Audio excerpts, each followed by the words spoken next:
Para este vídeo nos encontramos en Kioto, que resulta la región perfecta si tu intención es hincharte a templos, santuarios y cultura tradicional japonesa. E incluso aquí, uno rebuscando encuentra historias truculentas de monjes alienados quemando cosas o gente arrojándose voluntariamente de ciertas alturas. Japón es un país en donde coexisten varias religiones, siendo las más importantes el sintoísmo y el budismo, y muy residualmente ya el cristianismo. El sintoísmo es una religión politeísta animista nativa de Japón, de tiempos prehistóricos, que se centra en la adoración de kamis, que vienen a ser espíritus o deidades que se encuentran en la naturaleza y en objetos sagrados. Por otro lado, el budismo llegó desde China y Corea en el siglo VI y ha influido profundamente en la cultura y espiritualidad japonesa. Las dos coexisten perfectamente, precisamente porque mucha gente sigue ambas religiones, ya que la primera además hace hincapié en esta vida y la segunda en la otra. Y toda esta introducción me lleva de momento a ir a un parque de macacos, de unos 120 en concreto. Este parque se encuentra en el distrito de Arashiyama, justo al lado del famoso bosque de bambús. Y así como normas básicas para no tener problemas así de primera son las similares a una noche de after. No toquetear ni andar mirando fijamente a los ojos a nadie. Después de una caminatita subiendo una colina, pues te vas encontrando a macacos con sombrilla y también algún que otro tipo de homínido por lo que se ve pasándolo pipa. Una vez aquí, pues acabas viendo a los monitos en libertad mientras uno entra en un cautiverio voluntario en una enorme jaula para poder dar de alimentar a los otros homínidos. Asunto que como mínimo algo te hace meditar acerca de esta vida. Estos son los llamados monos de nieve autóctonos de Japón y que también te sueles encontrar en las zonas de aguas termales. Y es que además justo hemos llegado a tiempo a una especie de show performance con los monos mientras les dan de comer.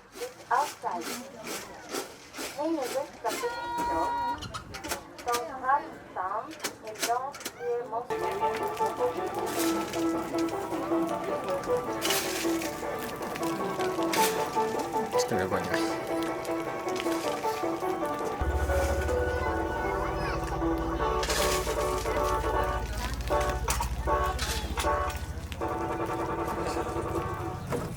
Bueno, pues justo al lado al menos también se encuentra el bosque de bambús de Kameyama, que por supuesto ni es tan grande ni tan aislado como uno pueda encontrarse por ahí en las fotos turísticas, así que tocará compartirlo de nuevo cívicamente.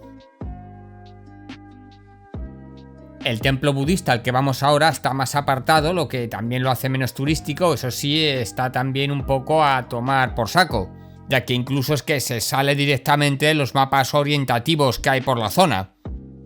El atractivo de este templo budista son sus más de 1000 estatuillas de lo más variopintas, y además que fue destruido por completo dos veces, una por una inundación del río Kamo y otra por directamente una guerra civil. En 1955, un escultor y restaurador de estatuas budistas, quien luego además se convirtió en monje budista, tomó las riendas del templo Tagi y comenzó una increíble transformación artística.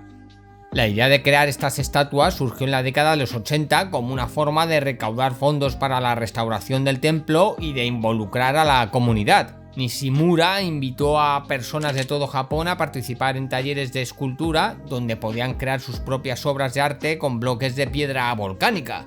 Los participantes no tenían que ser expertos, sino que podían expresarse libremente y dar rienda suelta a su imaginación. Y es así como se crearon cientos de estas estatuas llamadas Rakan y que vienen a representar los discípulos de Buda, con todo tipo de detalles y accesorios como sombreros, gafas, instrumentos musicales, animales e incluso personajes de manga. Vamos, un sitio fetén que combina tradición budista con la creatividad popular. Aunque parecidos, pero no son iguales, existen los Gizo-san. Estas divinidades protectoras se encuentran en muchas partes de Japón, incluyendo este templo, por supuesto, y desempeñan un papel protector para los viajeros y niños. A diferencia de las detalladas estatuas Rakan, las figuras del Gizo-san son mucho más toscas, ya que están esculpidas directamente en la roca y suelen llevar una prenda roja además muy distintiva. Y otra cosa relevante, ya que estamos en este punto, es saber diferenciar entre templo budista y santuario sintoísta. En los santuarios sintoístas basta con fijarse en el característico tori rojo que suele dar acceso al lugar de culto y que delimita el paso del mundo profano al mundo sagrado. En la entrada también habrá una pequeña fuente de piedra en la que habrá uno o varios pequeños cazos de bambú, donde los fieles deben lavarse las manos y la boca para estar libres de cualquier contaminación espiritual. Y lo que es el templo budista pues se abrirá sobre una gran puerta con techo y a menudo albergará las estatuas de las deidades protectoras.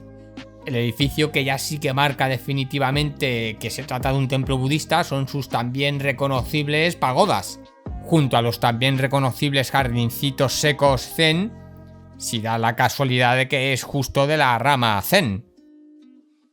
Es bastante habitual también ver cómo ambas religiones, budismo y sintoísmo, conviven perfectamente, compartiendo edificaciones y motivos religiosos en el mismo espacio. Como sin ir más lejos, el templo Kurama-dera, que se encuentra en el esotérico monte Kurama, que precisamente por esto se estableció aquí el templo, por los supuestos poderes sobrenaturales del monte.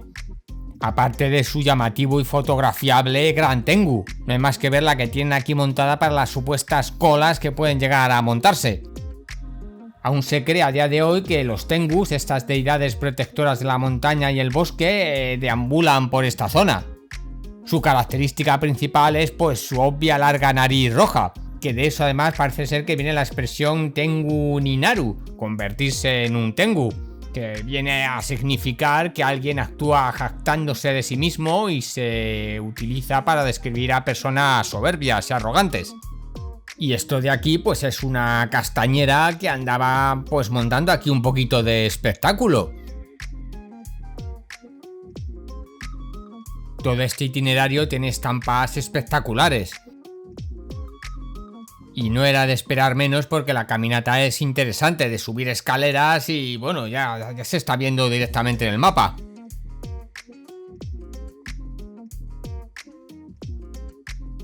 Al menos ofrecen apoyos gratuitos para el peregrino menos experimentado o hecho polvo, y así poder llegar a la cima con un mínimo de dignidad y cierta sonrisa.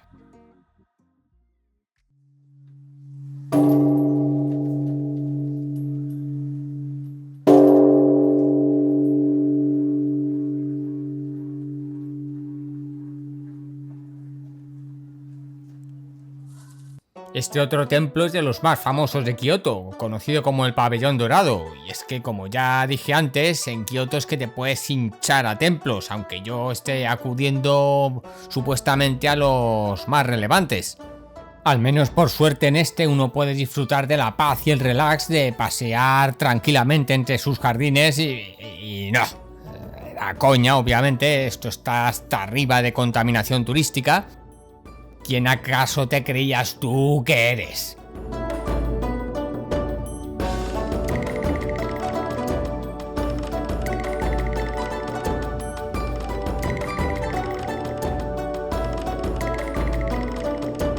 Construido en 1939 para servir como lugar de descanso vacacional al shogún, tras su muerte fue reconvertido por su hijo en un templo budista zen.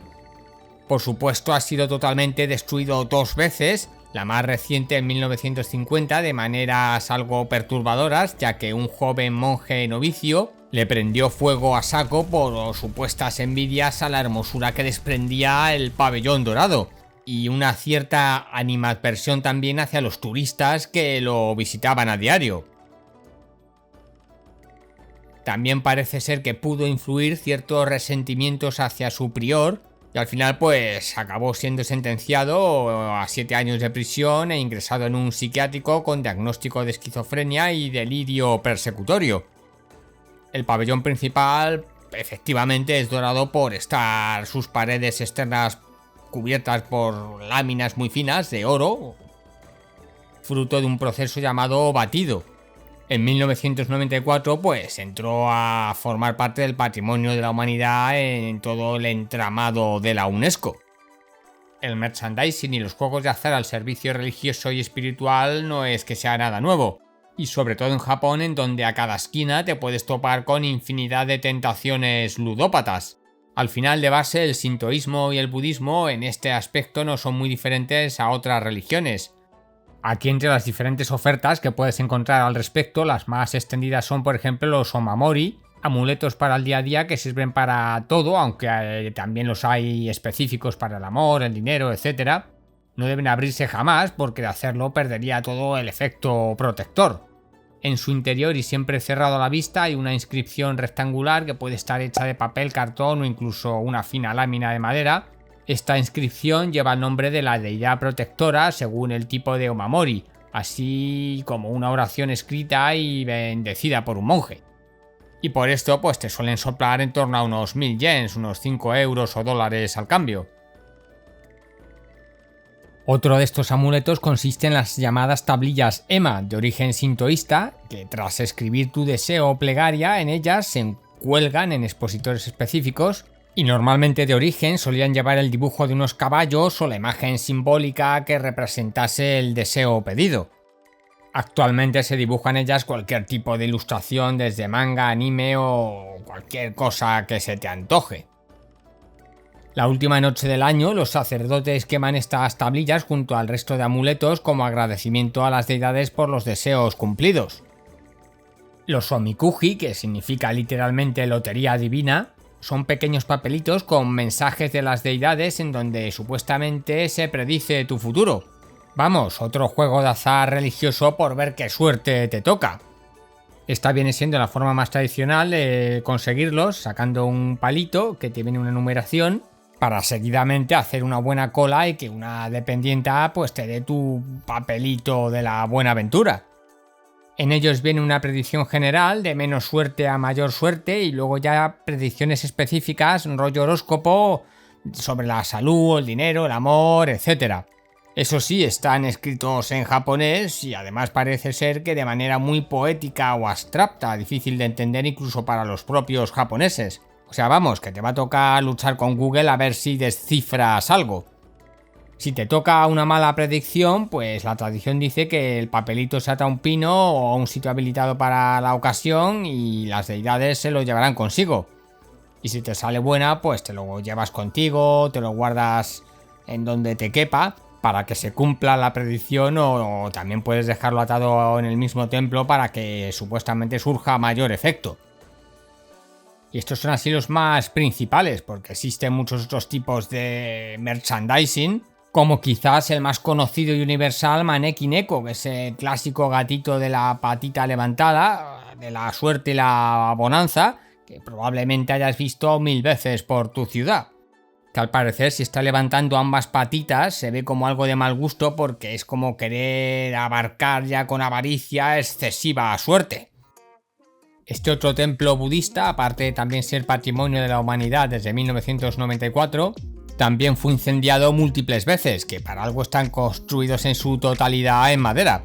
Este realmente es uno de los más representativos y truculentos de Kioto, y por supuesto como templo budista pues tiene su buena y reconocible pagoda. Aparte del gentío deambulando y ablucionándose, que ya que estás pues te purificas y alguna petición o rezo pues haces.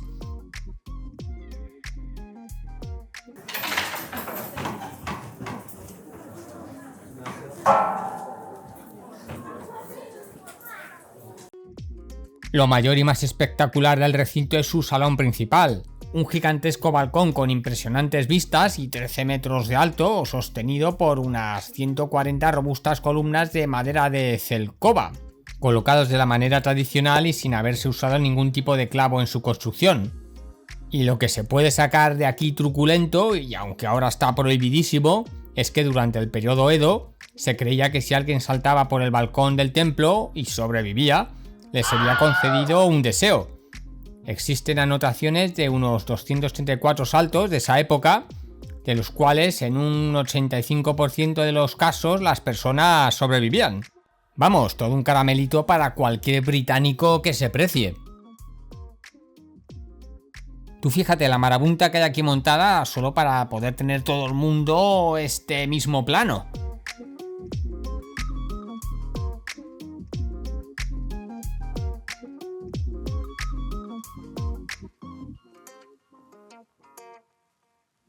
Esta es la llamada cascada Otowa, que por cada uno de los chorros en los que bebas, en uno conseguirás salud, en otro larga vida y éxito, y en el tercero pues amor eterno. Eso sí, como se te ocurra beber de los tres, puede que las deidades te lo tomen como avaricia y te manden un poquito a tomar por saco. Y para acabar este bonito itinerario, pues no hay nada mejor que asomarse por el santuario sintoísta de los conocidísimos 1000 toris, que es más que probable que también hayas visto más de 1000 veces por el postureo en Instagram o incluso Tinder. Que bueno, que en realidad está formado por 4 kilómetros de pasillo formado por unos 10.000 toris. Según vas subiendo hacia la cima, pues te vas encontrando en principio menos cúmulo de turismo, aunque también puede que te topes con bastante más surrealismo. Por ejemplo, los ya estándar chinos o chinas disfrazadas con la yukata o la vestimenta tradicional japonesa, eso está claro que no te lo va a quitar nadie. Aunque bueno, realmente por su parte sería reapropiación cultural, porque realmente gran parte de la cultura japonesa deriva o se inspira en la china. Según progresas te vas encontrando diferentes checkpoints, como este por ejemplo con un tocón, y todo esto aquí también que no queda claro si es descuido u ofrenda. También te topas con gente intrépida que le sabe a poco por lo que sea hacerse el itinerario a pelo y lo hace con la maleta, por lo que sea. No faltan tampoco los puestecillos de ofrendas a un módico precio. Y por supuesto, ya que te estás dando una buena caminata como buen peregrino, pues la negación de todo servicio de agua potable, que luego casualmente se encuentra justo al lado de una máquina de refrescos. Este es el principal santuario sintoísta dedicado al espíritu de Inari, visto como protectora de los negocios, en tanto en que cada tori que existe en el santuario ha sido principalmente donado por algún hombre de negocios. Los comerciantes y artesanos ofrecían culto a Inari a cambio de obtener riqueza en sus negocios, las cosas nunca van de gratis, por lo que donaban numerosos toris que actualmente forman parte de todo el atractivo del santuario. Y todo esto ya se venía dando desde el periodo Edo. Y todas estas figuras de zorros que se puede uno también encontrar por aquí hacen la función, según las leyendas, de mensajeros de la diosa Inari.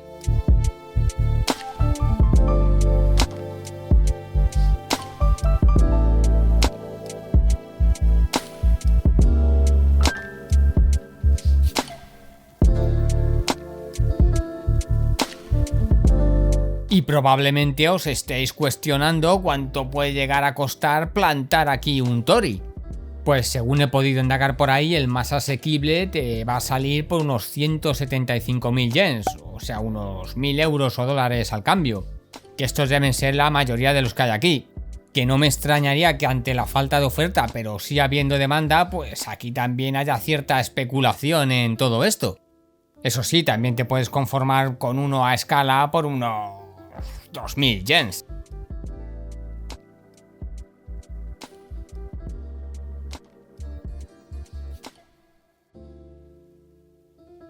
Y bueno, para ir acabando este vídeo, pues qué mejor que una música así como oriental y machacona, copyleft, y dejaros algunos planos del Kioto así más bizarro, que también lo hay.